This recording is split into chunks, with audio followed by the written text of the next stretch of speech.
Hello movie barfs and welcome back to the channel. So sometime recently I decided to sit down and watch The Ghost and the Darkness for the first time. I don't know, the reviews seemed generally positive, it had a somewhat interesting premise, it had Val Kilmer in his prime, and a more energetic Michael Douglas. Should make for a pretty entertaining watch, or at least that's what I thought. Well, not quite. It was just painfully average, and it's about 2 hours of time that went by in a boring way. If you're looking for a thriller kind of movie, well, give this one a miss and look elsewhere.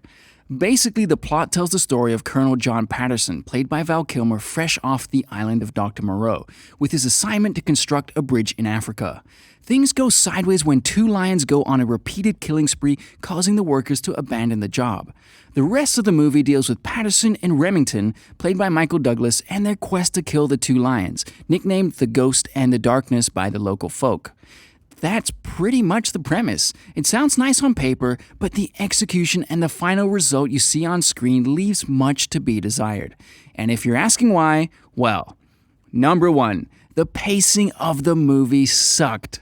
For such a simple plot, this movie could have used a bit more trimming. At least 20 minutes shorter would have been good. There isn't enough engaging content to keep us invested, and many times I question the point of several scenes. The first act of the movie, which sets up the confrontation between Hunter and Lion, is a painfully slow drag that detracts from the movie.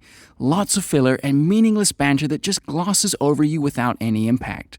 Compare this with Jaws, where it was done much better, where right in the very first scene we see a shark attack in effect. No time is wasted in establishing the threat of the movie.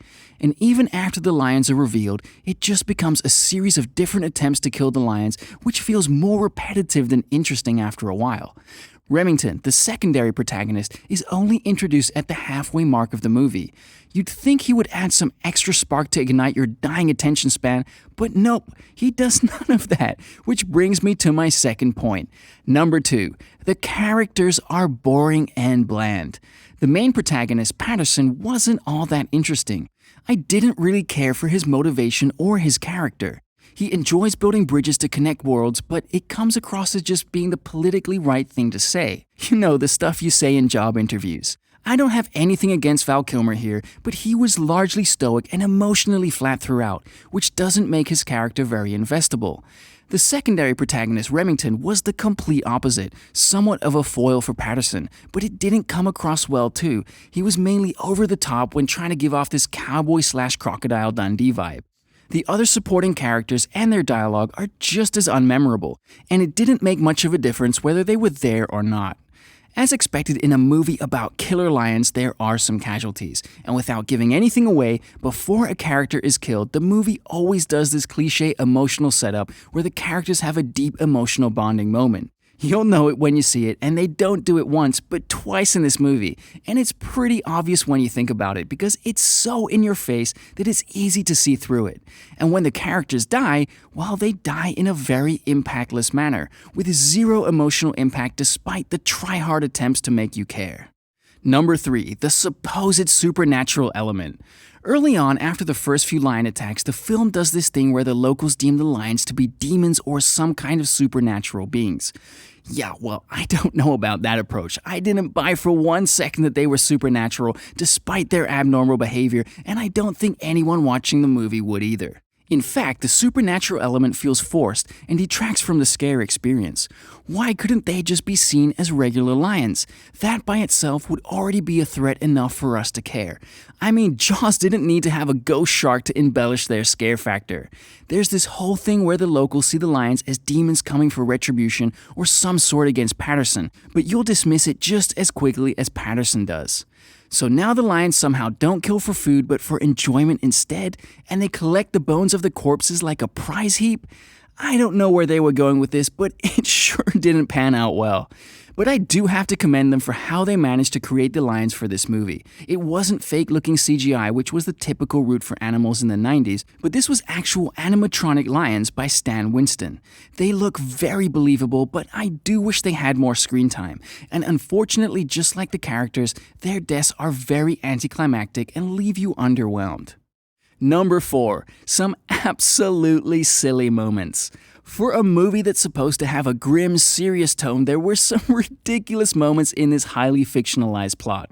The most jarring one was this scene where we have this elaborate trap set up to lure the lion in. We have 3 men armed with rifles and shotguns just waiting to blast the lion the moment it's trapped inside. Well, as planned, the lion does get trapped inside, but then all 3 of them do what appears to be the impossible. They all miss their shots despite being at point-blank range. How was that possible? Even if they had their eyes closed, they should have been able to land a lucky shot.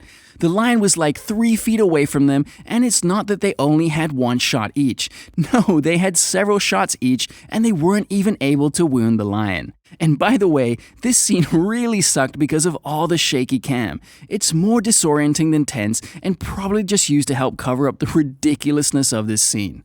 I guess they took the approach of, if you can't scare the audience, confuse them. Other than this, towards the end we have Patterson coming up with a ridiculous 20-foot high platform where he's only suspended by a plank about the width of his ass. And then he conveniently falls off it because of an overly pesky bird right when the lion is below him. Not the best idea there, pal, which makes me wonder why they couldn't just reuse the same trap they had success with before. Just put better shooters in and it's problem solved. Number 5. It's a Jaws ripoff. This movie really is like the lion version of Jaws. It's Jaws on land instead of in the ocean. In fact, the narrative and the characters are strikingly similar. Patterson is this movie's equivalent of Boy Scout Brody in Jaws, and Remington the discount version of the seasoned and disgruntled Quint. But, as you probably can tell by now, it's a way inferior version of Jaws. As I mentioned earlier, the characters here are bland, and they sure don't hold a candle to the ones in Jaws. The lions, well, I don't find them to be much of a threat compared to the shark. In Jaws, whenever the characters are out at sea, you already feel a certain level of tension even though the shark is out of sight at the moment.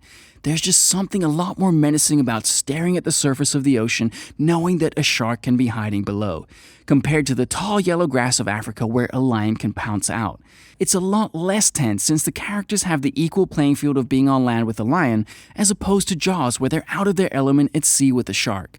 Alright, but comparisons to Jaws aside, I still found it hard to feel much tension for the characters when they were in any supposed danger. You have men armed with shotguns and rifles against 2 lions. There isn't even a remote contest here.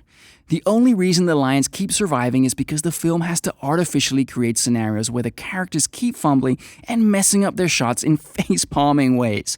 Perhaps it would have been better if they were just armed with swords instead. Overall, I didn't hate this movie, but I struggled to find redeeming qualities for it. I guess maybe the Africa scenes with the animals are cool, but the film looks pretty dated and you're probably better off watching a documentary for that instead. And if you're in the mood for an animal hunt type film, well, Jaws is still an excellent choice. I think it's safe to say that regarding The Ghost and the Darkness, the lion sure sleeps tonight. Thanks for watching, folks. Be sure to like this video if you got anything out of it, subscribe if you're new, and see you next time.